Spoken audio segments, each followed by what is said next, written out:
So without further ado, let's introduce the people you already know. Chris Roberts, Tony Zurovec, Mark Skelton will be joining us again on this panel, and that's me. All right, so Tony, earlier you were talking about the pioneer occupation. Let's talk a little bit about kind of how exactly the pioneers and other players are going to be traversing this galaxy. Yeah, the primary method by which you navigate to distant locations within a given star system is via quantum travel. It's roughly 0.2 light speed. There is a bit of ramp-up time. In other words, you can't just immediately engage your quantum drive engines. It takes 30 to 40 seconds for these things to spin up. There's a little bit of dexterity involved in regards to aligning your ship perfectly with some concentric rings that you'll wind up seeing. Taking any sort of weapons fired during that period of time will wind up causing a slight shudder to your ship. It'll wind up making your navigational computer have to reset, and therefore the process starts all over. What this effectively does is it means you can't be right in the middle of a big of a big combat and all of a sudden click your quantum drive and basically get away. You're actually going to have to separate yourself from any of that type of stuff for some period of time. I think you could, if you're willing to take the hits, you can. I mean, so the idea is that you go, quantum drive is in a straight line from point A to point B. It's going to take some time for your drive to spool up to create the gravitational effect to propel you very quickly to that 0.2 speed of a light or slightly faster, because I think we're talking about different ships having some level of variation in their very top speed at quantum drive. And during the course of this, you have to basically be heading in the direction, because there is no changing course, because you get propelled in a straight line. If you change course, it would be way too much force on the people on board the ship, and so that's why it takes you out of quantum drive when a ship's in front of you, or an asteroid, or a celestial elements in front of you. So what happens is you have to be on this straight line. In the meantime, you can't deviate course, so it's quite easy if you're in the middle of battle and you want to jump to quantum. People will be can shoot at you if you're doing it, or someone could get in your way, and that would basically turn off the quantum drive sort of spin up mechanic.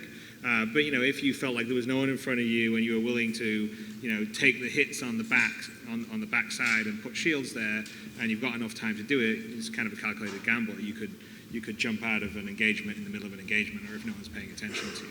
I mean, that's basically the setup. So it takes time to engage that, and you're sort of at risk during that, and you can't deviate your course. But if you manage to get to the end of it, then you can jump out. Is the design setup on it. The other method of travel is jump gates, and that's basically from solar system to solar system. That actually utilizes wormholes to allow faster transit. That's something that we've been talking about quite a bit over the last few weeks. Obviously, they need to be there. We've got a little bit of concept art. Not showing the video here, are we? No, this is just static images. So later on tonight, we'll show a tease of kind of what that will look like. So, but not now. Yeah, exactly. Do you want me to wait and talk a little bit about the visual side of it then? I'd kind of like to know first, how long will crossing a star system or traversing to another one altogether take? Estimates have varied, but in general, for a typical star system, you're probably looking at somewhere in the range of roughly 8 to 10 minutes to cross the diameter.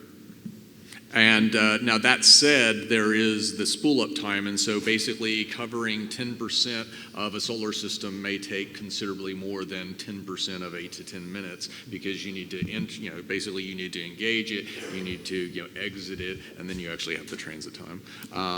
While you're doing quantum travel, you have free, control to wander around your ship, but you can't interact with the external environment. There's no there's no combat during quantum travel or anything like that. Another point of interest on the, well, actually, I guess I shouldn't get into that since we get into that a little bit later. But going back to the Jumpgate travel, it requires quite a bit more dexterity than quantum travel in regards to you're not just lining up with some concentric rings trying to keep your ship pointing in the right direction for a period of time and then engaging. Jumpgate travel, you're actually trying to follow a twisting, turning, path through these wormholes. And another thing that was only recently added is basically the concept of rating the wormholes according to classes. And what this will allow us to do is basically have wormholes that will allow ships of a certain size or ships of a particular level of maneuverability to cross from system A to system B very quickly, whereas a larger freighter that can't fit through it or doesn't have the level of maneuverability necessary to actually make the maneuvers necessary, it's going to have to take a much more circuitous route through multiple wormholes to get to the same place. I would think of the basically the I wouldn't necessarily say Jumpgate or wormhole, but think of them as sort of mountain passes. So some mountain passes are narrow and treacherous, and it's you can't go take a big truck up through the mountain pass, but maybe you can do it on foot. And some passes would be big and wide, and you could have a big heavy equipment go through. So kind of that's the same idea with sort of the various wormholes and jump points around the galaxy, is that they're rated between sort of like different levels. I think we're sort of talking about 3 levels. So there's the kind of cap ship level, which is the biggest. There's the sort of kind of medium level, which would be the sort of multi-crew ship, kind of sort of a freelancer or a constellation. And then there would be the level that would be for very small craft. And the idea is that the smaller, let's say we call the small craft level is class 1, and class 2 would be the medium, and class 3 would be the heavy ones. So the class 1 jump points, and a lot of times, will provide a route that can get from a destination quicker. So like you could, for instance, as Tony said, that maybe going, if you want to go to Sol from, I don't know, some other system, there may be a class 1 jump point that gets you directly there, but that's actually really sort of treacherous and can only a small ship can go. If you've got heavy cargo and you've got to run a whole sea and get the cargo there, you may actually have to take a class 3 jump to another system, another class 3 jump to the system closest to Sol, and then finally the final jump to Sol. So kind of what that ends up doing is it allows you to, there's reasons why, for instance, if you're a trader, maybe you're running a smaller ship because, you've got perishable goods or something that has to get there quickly, whereas if you're transporting bulk goods, then, maybe you would take the slower route. So it's not too dissimilar to say what would happen with sort of a freight. You can air freight it, you can, put it on a ship, which is obviously slow, but you can move a lot of stuff at the same time. So that's kind of the idea with the jump gates is there's sort of different sizes. There are also different levels of stability. So some of the jump gates, will be less stable. So in the case of the design, we're going to have all the jump points. They're slowly going to go out of phase. So some will go out of phase quicker than other ones, and what that means is there will always be jobs for people that are sort of basically navigators. So one of the jobs we're thinking about is, you fly, you go through a jump point through the wormhole, and your job is to map it again. And so what happens is if I've bought the nav data from, say, the UE, Navigation Guild or whatever it would be, then I have the route that I would take through this jump point that would show up on my HUD, and it would show me which way to turn and what I would be doing. But that data is dependent on the navigation data being actually updated by people flying it blind. So like if you fly a jump point and no one's flown it, or you don't have the navigation data, then you don't have any hints of like where to turn, which way to duck around a corner and all the rest of the stuff as you fly. And you'll kind of see what I'm talking about when we show something at the end of today about how it's going to be. And so the idea is that you as a navigator would potentially have a job that you could, you're good at flying these things, you've got great reactions, you fly it, you map it, you get paid for it, and you're constantly sort of keeping the nav data up to date for everyone else that's sort of subscribed to get the nav data from this sort of UE, Navigation Guild. And then when you've got the nav data already, then it's sort of showing you it's sort of giving you the hints. So it's kind of like, in all cases, probably flying a jump point requires you to fly it. It's not 100% automatic, but it's either flying it in easy mode where it's showing you where you need to go, or it's flying it in hard mode where you don't have any hints and you've got to have good reactions. And we'd also talked a little bit about the concept of being able to fail a jump. In other words, what happens specifically when you go a little bit, outside of the boundaries within which you're supposed to be, sticking. And some of the ideas that we were tossing around, where we kind of like wound up gravitating towards, is we didn't like the idea of basically making it such that if you wind up failing the jump, your ship is destroyed. And so where we wound up going. No, you're killed. Your ship may get destroyed. And so where we wound up going was more depending upon how much of the jump you've already traversed, that's going to largely dictate where you wind up. In other words, if I made it through 90% of the jump to a particular system, and then I miss one of the curves at the end, and I get kicked out prematurely, I'm still going to likely be thrown into that system, but I'm going to take a bit of damage as a result. If I only made it 10% of the way through that jump, then I'm probably going to get thrown right back into the system I came from, and my ship's going to have taken some damage along the way. Yep. Cool.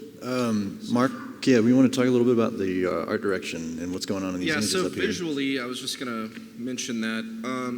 So some of the things that we had thrown around was the idea of possibly, I don't know if you guys have ever seen Fantastic Voyage, but it's basically a movie about shrinking yourself and injecting yourself in a human body. And that was kind of like the idea for this, where it was an organic thing that moves and undulates and is alive in a predictable way.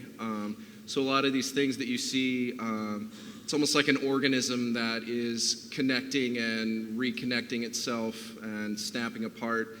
And you're in the middle of this chaotic kind of almost like an intestine or in a vein or something. So we kind of attacked it that way because obviously these things would have to be organic in nature. We were thinking a lot about fractals, which fractals occur in nature quite a bit.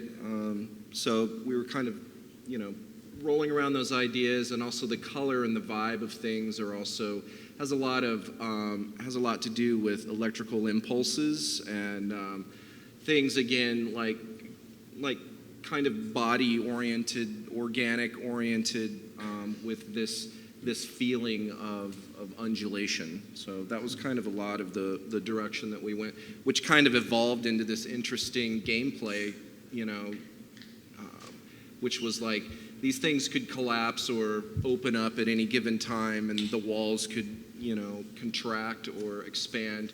And it's up to you as a player to be able to, either move your ship side to side and also up and down and left and right.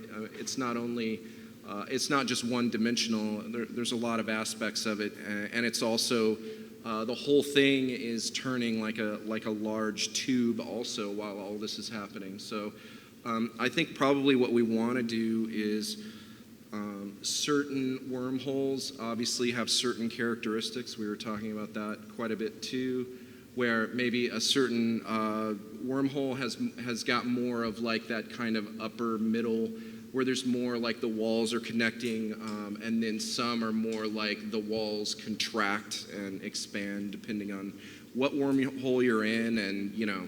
And like Tony was saying, that we were also talking about the size of the ship that you can traverse through it. Obviously, some wormholes are more optimal for smaller ships, and some are for, obviously big freighters are going to have more consideration.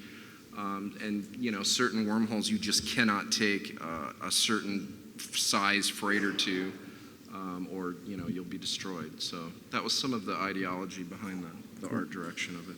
So now that we know kind of, where or how we're going to be traveling around the universe, how do you know what's available and where to go within the universe? Within the ship, you're actually going to have a HUD, and we've actually got a demo that Turbulent did a proof of concept for some work. We're actually in in the middle of basically converting this in-game, and so we can actually give you an idea. So let's switch over. Somewhere we have, there we go. And so this would basically represent the galactic map, and you can see every system in the, that you can eventually access. You'll eventually be able to get some information in regards to commodity prices, missions that are available just by clicking on the system here. That information may be stale since, as Chris has said in the past, he wanted the concept of information actually taking time to be transmitted across the known galaxy. And so here, this is more representative of what you would actually see within one specific system. And within a specific system, you'll see all of the points of interest that you can bring up and select and engage your quantum drive to actually jump to. That's going to include things for the local star, planets, moons, large asteroid fields, space stations, and a variety of other things that persist indefinitely. It's also going to include on this localized star system map what I would call transitory points of interest.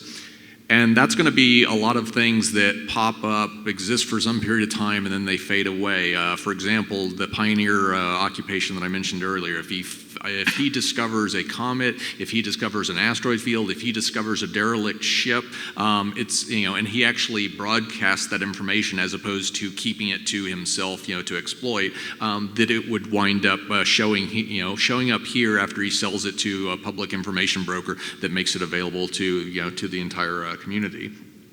You'll wind up also seeing on this map distress signals from other players and NPCs, such that if you're a mercenary and you're basically looking for freighters in distress, or you're looking for somebody that's in need of combat assistance, you will actually see those distress calls being transmitted to this display.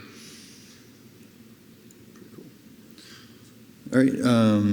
So once you engage your quantum drive, are you guaranteed to reach your destination? Are there any dangers inherent in such travel? You're definitely not guaranteed to reach your destination. It will actually be pretty common for you to be kicked out.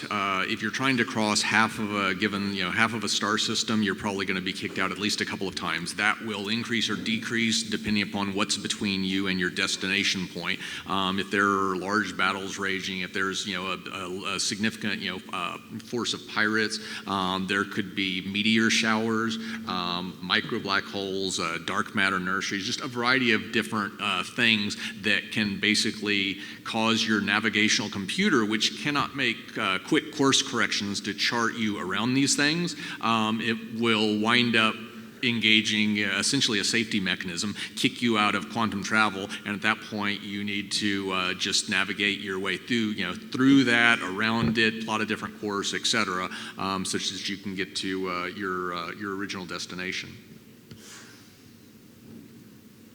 All right. A star system will typically only have a few planets in it. Does that mean that if you're not at one of those specific landing zones within a system, you're going to be on a ship the rest of the time? No, there's actually, that was another thing that we started addressing 4 or 5 or 6 months ago, which is we wanted the ability to do a lot of first-person battles that would, in environments to where we'd have a little bit more flexibility to create, exactly the type of environment that we wanted. So as we were talking about earlier, it's like we have combat on a lot of the major planetary landing zones, but it's in a controlled fashion for the majority of those areas. Some areas are large enough. Terra Prime, for example, will have another area that you can transition to called the blocks, to where it's much more it's much more unchained in terms of the level of violence that you can actually encounter there. But that's not going to be the case for a lot of landing zones. And so what we wanted was the ability for you to have these big raging first-person battles according to whatever dynamic missions we were creating to basically provide you with content. And so what we wound up adopting was just the concept of these space stations. And so Mark will talk a little bit later about what we're doing in regards to some of the modular building sets, and we're doing the exact same thing for space stations that we're doing for the cities in regards to building these things out of all of these component pieces so that we can quickly create a variety of different space stations that will suit a wide variety of different mission needs. We'll be able to make medical facilities, research facilities, mining stations, military outposts, etc., all from these same building blocks. There will be a lot of custom art that will basically help to give these things a very custom feel, despite the fact that there's a lot of commonality in terms of the external, space station components and such. Hero props. Yeah. That's what we Yep. call hero Yeah, hero props. Yeah, that's exactly it. So let's go ahead and talk about that right now. Actually, Mark, do you want to touch on a little bit of the modular building sets and how we go about designing and creating those? I mean, in the last panel, we didn't quite get to the question, but the question was like, okay, so you've got all these hundreds of places that you're going to go, and obviously, we're going to have a tier system way of looking at it. How are we going to make these all different? How are we going to make them different enough where it's just not the same thing over and over and over? So we've been thinking about that quite a bit. We've just had an environment summit not too long ago to talk about some of these issues.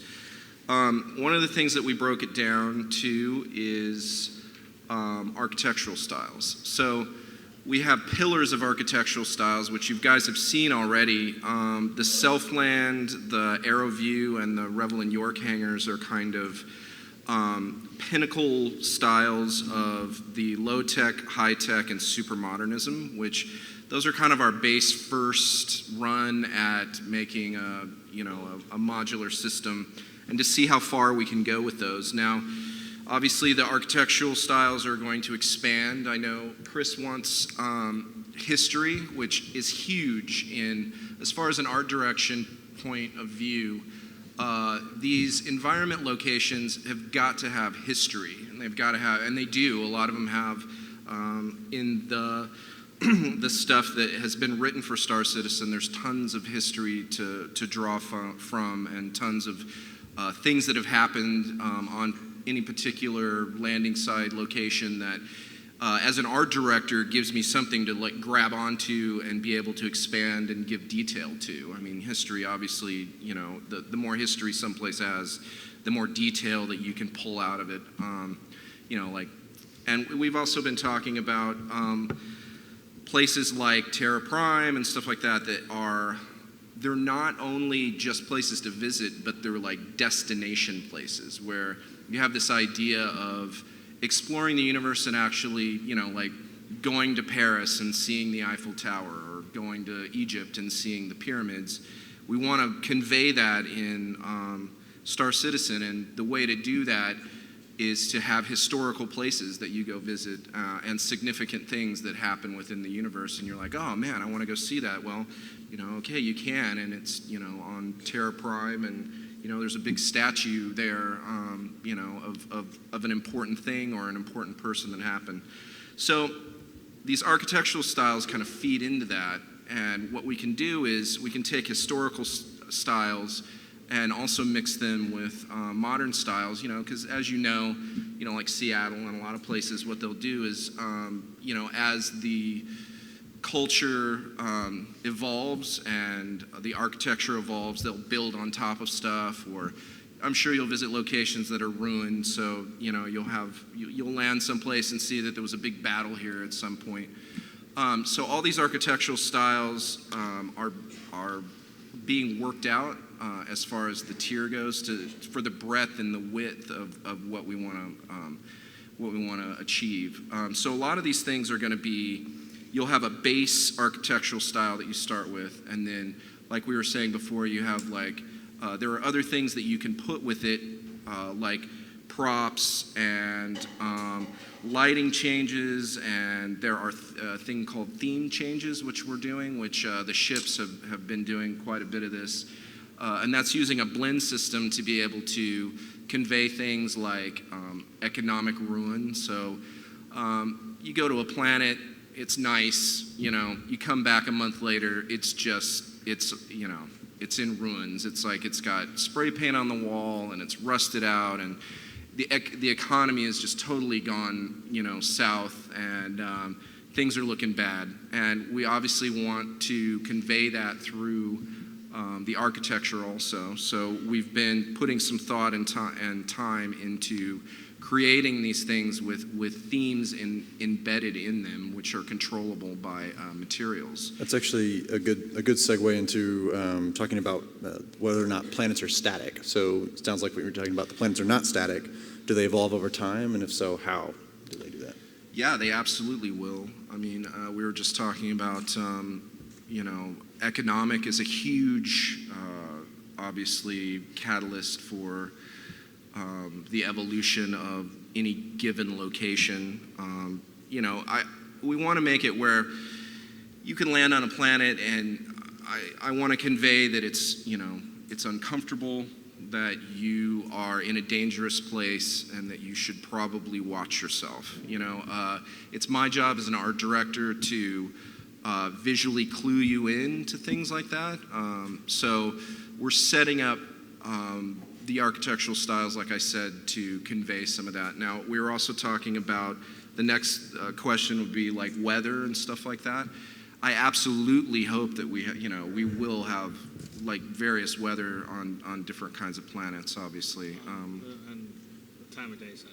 Yeah, absolutely, time of day too. We were just talking about this whole time of day with Sean Tracy, actually, and going back and forth on the ramifications of it, and there. I mean, obviously, if you think through it, there's a lot of dominoes that fall when that happens, but there absolutely will be a time of day, because you want to be able to go to Terra at night and do dealings in the dark, or and that's actually an important point, which is it's not just a cosmetic effect that we're applying. And I'd separate it into, there are two ways that planets evolve over time.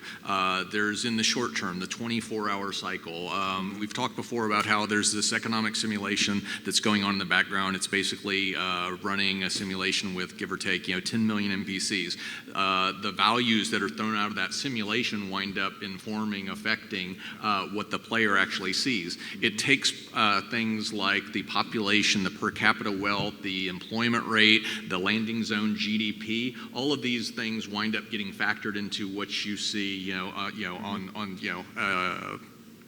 when you actually land at one of these things. And so as GDP, as employment, as these things start to increase, you can actually see ripple through effects like we were talking the other day in regards to the addition of smog to some of the environments. And so smog, as a planet starts to produce more goods, the amount of smog can increase. The number of blue collar workers that you might see, given the type of product that they're actually producing, may actually start to increase. Depending upon whether or not they're creating higher end products or lower end products, it may affect how many tourists, how many businessmen you actually wind up seeing at this location. But then going back to the smaller scale, the 24-hour stuff, if you wind up landing on a planet in the middle of the day, the shops will be open. You'll tend to see security guards within the street. You'll see in general kids frolicking, etc. If you wind up going to that exact same destination in the middle of the night, then some of the shops may well be closed. We wouldn't want to, we haven't actually discussed in this panel yet, but there will likely be some sort of compressed time schedule. We don't know exactly what that will be, but in general, a day will most likely not equate, a day in the game will most likely not equate to a day in the real world. And what this means is that within some multi-hour period, you'll actually be able to watch a planet go from day to night. So if you arrive in the middle of their night, then you may have to either elect to wait some relatively small portion of time for the shops that you're after to open, or you may have to pursue alternative means. You may have to go to the shady arms dealer at the back of an alley, and you may have to be willing to put up with his inferior selection, his higher prices, because you want it right now. And so there are really there are a number of ways that we're trying to basically make these planets feel like they're alive as opposed to just these static entities to where you go, you restock your ship, and then you head back out into the universe. These things, you will see significant evolution, both in terms of the NPC constitution, in terms of the missions, in terms of commodity prices, in terms of some of the atmospheric effects and stuff, in terms of what types of weapons you actually, what types of weapons, ships, etc., are available on that planet, what the constitution of the NPCs are in terms of criminals versus businessmen versus all of these other types of things. So y'all mentioned the economy a few times, and I know that's something that we're actively working on is the economic simulator. But we don't have anything to show right now, but I would like to know how much of a difference can one player or a large organization of players really have on the price or availability of a commodity or retail product? Can you corner the market, for example? Yeah, it's unlikely you're going to corner the market, but you always, but never say never. I mean, the reality is there are many other NPCs. As Chris mentioned earlier, the number of NPCs to players is probably going to be roughly 10 to 1 in terms of what we're actually simulating. What you're actually affecting therefore may be largely superseded by other things that are going on. So if you really want to have an outsized impact, your best chance, on a particular commodity or the availability of a particular item and therefore its price or a whole slew of these things, your best bet is to basically go to an area that has a smaller population. Your best bet is to basically team up with friends and work in concert. But in general, you can kind of picture it like a spring to where if you're clever and you pick the right spot and you get some friends to help you and you basically do a good job of preventing every freighter that you see from actually landing in a given landing zone, then you can actually start to bend the needle and basically start to have an effect on the price of that commodity, and therefore everything that's built utilizing that would eventually show some effect. But in general, it's going to be the larger, more macroscopic things that are going to significantly move the needle. And what I mean by that is, if you've got a raging, battle in a particular solar system between, UE security forces and pirates, then that's going to be consuming not just, what one player or 50 players would, but you're effectively going to have thousands of NPCs and hundreds of players involved in this battle, all chewing through ammunition, chewing through ships, chewing through personal weapons. What that's going to do is it's going to create a tremendous demand for commodities that won't at least immediately be able to be satisfied, and therefore you're going to wind up having a choke point in the production of everything that depends upon those things. And so all of a sudden what you'll see is the price of ships, the price of ammunition, the price of personal weapons will all start to basically rise. And so I could see a really cunning organization starting a war between two other organizations in a system and have stockpiled a whole bunch of missiles and weapons absolutely. and stuff. They'll never And then, do that. and then there's a run on the stuff in the shop, so then they can go and sell the stuff at a premium. Yeah, and that's actually another concept that we talked about relatively recently is your ability to store significant stocks of commodities and other sellable goods at various spaceports. And so depending upon what the situation is like you could very well think that because of how things are evolving within a given system,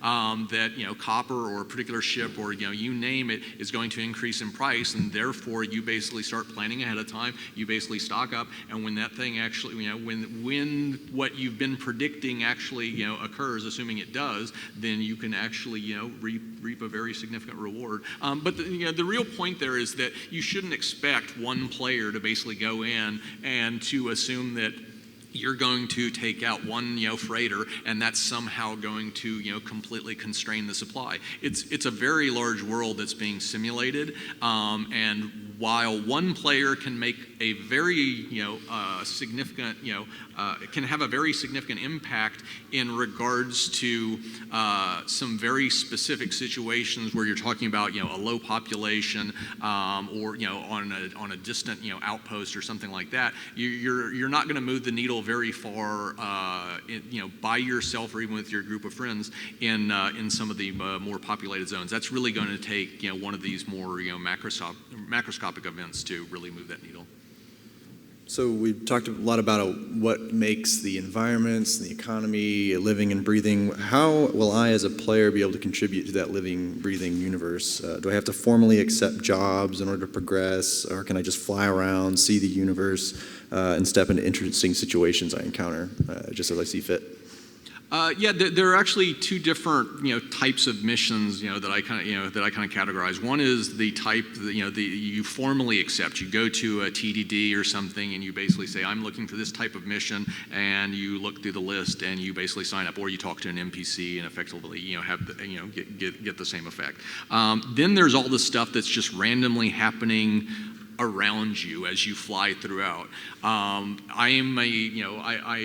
got my ship. I'm cruising through. I mentioned a little bit of this earlier when we were looking at the solar system map. All of these transitory events that can pop up on your radar screen. There's a freighter under attack by pirates. There is a pilot that has gotten into a conflict. He's had to eject from his ship and he needs to be rescued and basically taken back to a space station. So there's a large amount of stuff that will be made available for you to basically accept or ignore. Well, the universe is. There could be no one online and just you, and it will still be a fully functioning, breathing universe that reacts to NPC actions cause reactions from other NPCs, and so I think that the design's pretty good in a way that there will always sort of be interesting content available for people to experience, and it's not necessarily, it's not really scripted. It's sort of emergent from the actual simulation of the universe. Yeah, and it kind of goes back to what I was saying earlier in regards to that whole symbiotic relationship, to where you may have a player or an NPC, and because of their own personal motivations, they decide to do something, and maybe that goes well, maybe it doesn't, and so now they need help or assistance, or you may be tasked against them. It's like for every mercenary that basically signs up to protect a freighter as an escort and get it safely from point A to point B, there are going to be other players that are going to view that as an opportunity. They're going to look at that freighter loaded with that valuable ore, and that's going to be extraordinarily appealing from their pirate-minded point of view. And so what you've got with such a diverse set of occupational capabilities is a lot of possibilities in regards to aligning players against themselves at times, and having NPCs add to the mix. Cool. All right. Well, we actually have time for a few questions. So I guess if we can raise the house lights a little bit, there are two microphones, one on either side of the audience here. So if you have a question, you want to ask it, please approach the microphone without killing each other. Thank you. Be gentle. Yeah. Ben, Go ahead, do you want sir. to take the first one? Yeah, I was wondering with the living, breathing deal, when, say, somebody discovers an asteroid field or a derelict ship, once that's played out, like salvaged or mined, will there be something randomly generated later on within that area? So there's constantly something new to discover? I'm not sure I caught the entire question, but I think I got the gist of it. And one of the things I'd mentioned, like all these transitory points of interest. You can picture a pioneer, and a pioneer basically finds an asteroid field, and that asteroid field, this particular one, contains 2% tin by volume. So it's extraordinarily appealing from a miner's point of view when tin is in high demand. But what happens basically as tin starts to recede in value and fewer miners are attracted to that? And so what we'd wind up doing is clearing out some of these things. Basically, that knowledge eventually eventually gets lost. And the idea is that if we don't have sufficient player traffic or player or NPC traffic, if there's no demand for that particular resource, then eventually it winds up fading away. And what this does is it opens the door such that later in the economic cycle, when there again is a demand for tin, then you need pioneers to go out and basically do this long-range scanning / probe / discovery stage to find additional ones. And so it's the same thing with comets or derelict ships or any of these things, which is if something is discovered and it's appealing enough that you're actually drawing player and NPC traffic to it, then it, even though it's dynamically constructed, it will persist and persist and persist. But once you get yourself into a state such that for whatever economic reason that's no longer drawing interest from those entities, then we'll wind up cleaning it up. And what that does is it sets the stage to basically need explorers, discoverers, pioneers to basically find more of that content when demand later ramps back up. Thank you. Let's go over here. You're designing a really ambitious, complex system here of a lot of different autonomous agents operating on all different variables with the economy and the different aspects of the simulation. When all of that complexity is put into place, what safeguards are CIG planning against race conditions that might break the universe in terms of our experience as a player? Are you going to have people babysitting the universe and tweaking it in real time? Is this going to be stuff that's tuned primarily during the beta? It seems like there's a big risk of stuff getting out of control with all these variables going at once. I'll take it, Tony, on this stuff. If you want to take it, and then I'd definitely like to respond. Yeah, so the way that the universe is simulated and how it impacts the players is a system, well, I mean, Tony actually came up with it, which is actually quite brilliant, but we basically have a simulation that runs the universe that's separate to what everyone's going to be playing. And we're, on that particular simulation, running millions and millions of AI. It doesn't have to be real time because they're sort of just going about their job and going from planet A to planet B and accepting missions and everything. And that is linked to what the players are experienced by a sort of certain level of fuzzy logic. So it's not 100% a one-to-one correlation in terms of, if there's a system and on the economy side, we've got a bunch of pirates sort of attacking the various transports, and then there's a bunch of missions for players to go after the pirates. We've sort of ascertained on that system kind of like what the likelihood of an encounter with a pirate is, and we've got all these people, like we have, if there's a lot of people, there'll be a fair amount of instances, and so there may be a case where, on the economy simulation, there was 10 pirates, but we just happened to have enough people jump in that there ended up being 12 engagements and 12 pirates died. Well, it's sort of fuzzy. It goes back to the economy and it says, okay, well, pirates died, pirate died, pirate died, pirate died. Okay, all the pirates are dead. And the fact that 12 died versus 10 died, no one's ever going to know because it's, you're talking about millions of people playing it all at the same time. And so that's kind of where the fuzziness is between the actual economy simulation and the reality. Because the problem you would get is if you've got, if you have to have everything that happens on the player side be exactly a one-to-one correlation on a full simulation of millions and millions of AI agents, you're going to have race conditions and you'll have sort of problems and deadlocks. And so having it sort of be fuzzy, where basically it means, okay, a bunch of bounty hunters or mercenaries came up and attacked those pirates and took them out. They're gone from that system. They'll be gone from the economy simulation. So you basically will have the end effect where the pirates got cleaned up in this system. The fact that 12 or 13 pirates got killed instead of the 10 that was existing on the economy simulation, isn't really something that is that important. It's more of the importance is a change was affected. And so that's kind of, I think, one of the fundamental ways. And also because we're disconnecting to a certain extent the overall simulation of the economy and what we see on the gameplay side, it allows you a bit of a buffer. It has some, fudge room here and there. So, and it's also, nice things like if the economy simulation, the server goes down, well, it won't kill what's happening with the players on its side. And we can sort of do some offline fixing up the economy simulation and then bring it back up, and then it can be sort of updating what the various players see on their side. I mean, I don't know if you want to sort of take it from... Yeah, I mean, so just to add a little bit, because Chris did cover a lot of the most important points there, but basically you could take, the way it's being engineered, you could take this economic simulation offline for a period of time and no one within the game would know the difference, just given how the data is all distributed. Things wouldn't change, basically. That's exactly it. It would You just feel wouldn't- static versus changing.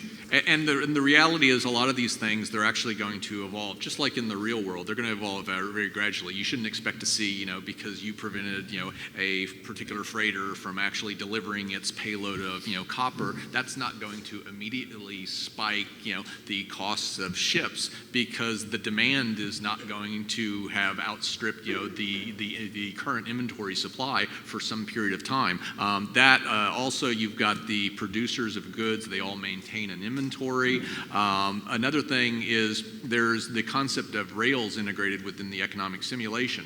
And the reason for rails is to prevent things from exactly like what you're saying. It's like, so we're running this enormous simulation, and so you've got a lot of different feedback loops. And it's always possible that a group of players, or NPCs or whatever, I mean, there are a lot of algorithms, there are a lot of values that have been assigned. It's always possible that something, temporarily, gets out of whack, and we may need to wind up, going in, adjusting a formula, tweaking, the availability of something to basically bring things back into balance. And that's why we have this concept of rails. And so you can kind of think of it as it's very similar to what I was saying earlier in regards to a spring, which is you can basically push against the system, but as you have a larger and larger impact, additional changes become more and more difficult. And so there's no effective limit in regards to how far up or down you can push something, but it does become progressively more challenging. And so what that does is it prevents you from ever getting into any sort of unattractive situation, like, for example, all of a sudden there's just an absolutely gargantuan battle raging across the system. Something in terms of gameplay that would never be fun would be ammunition because of a supply constraint and you haven't yet had enough new supply added back into the mix. Ammunition becomes, if not completely unavailable, so exorbitantly expensive that only a small portion of the NPC and player population can actually purchase it. That's a scenario that you never want to happen. And so employing like this, spring-based progressive, scaling of a lot of these parameters, it allows us to have localized changes relatively easily. It allows us to have, more, larger changes as the affecting agents become dramatically larger, but it prevents you from ever getting to the point that any of these critical values ever start to adversely impact gameplay such that you would not have a good experience. All right, I don't know. I think Maybe that went over everyone's heads. Anyway, it's a very cool system. All I can say is that because we've disconnected the economy from being real time with what the players experience, it allows a buffer between them, and it gives you a sort of slightly fuzzy logic that just makes that it's easier to protect against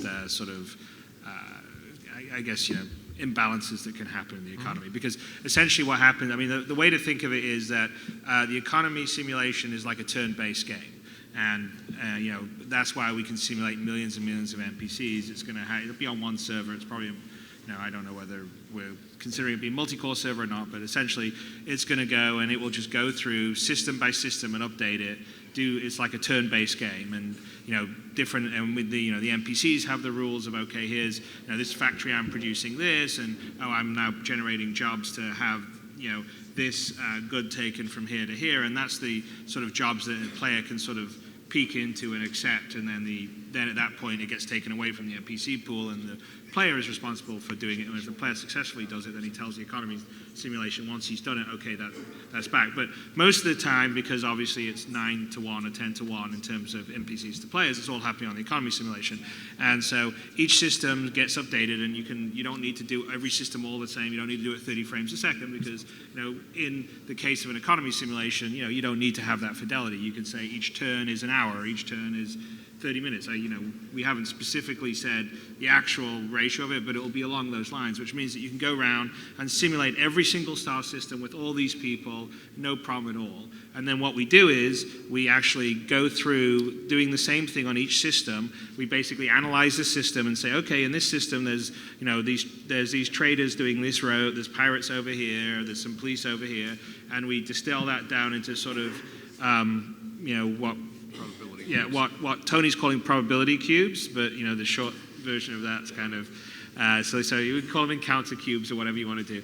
But basically, when you're in space, that sort of determines as you're flying around. It says, okay, well, there were pirates in this area, and there was a 30% chance that you would encounter some pirates. So based on you enter that area of space, rolls a dice. Yep, they're the pirates. So it generates the pirates based on various template encounters, which we set up and build. So we'll have 8 or 9 different versions of how you would a pirate ambushing a cargo ship, or a pirate laying in wait an asteroid field. Yeah, and you cargo ship going from point A to point B. So they're all getting dynamically generated by the economy simulation. So the idea is the economy simulation in some ways is sort of a procedural mission generator or an encounter generator, where it, based on the snapshot it sees in the economy, it creates all the encounter templates that you're going to see in the system, and those get updated sort of on a time slice per system basis, and as you go around, and that's why when you finish your mission or you kill a pirate, that message goes back to the economy simulation and says, okay, I've delivered the goods, or I've killed this pirate, and then on the economy side it says, okay, the goods are now on this planet, or this pirate's now dead, and it keeps a track of it. But that's the point where I'm saying when if a few more goods is delivered than was on the economy system, or a few more pirates was killed, or it's okay because it's slightly fuzzy, and each system is getting updated, I don't know, whatever our frequency of updates would be, every 5 minutes or every 10 minutes. But if you're sitting around in a system, you're not going to notice, it's the state of the economy doesn't change in 5 minutes' time. It changes over days. So that's why that's the way we have the system will work very well. And what the economy simulation does is it basically is procedurally generating a lot of the content for you. The missions you'll take, what's happening. And it's actually quite an elegant solution to what could be a really complicated simulation problem. Yeah, so unfortunately, I think we are out of time. This panel. That's the definition of a good question. So we are going to take a 5-minute break. Can we make a note real fast? For all the people that have questions that haven't been able to ask them, you can tweet them to us using the hashtag #StarCitizenTownHall, and when we get to the bigger idea session, we'll be able to bring some of those back up. So take 5, and we'll be starting back up here in a little bit with Getting Social, our third panel. Thanks. Thanks, guys.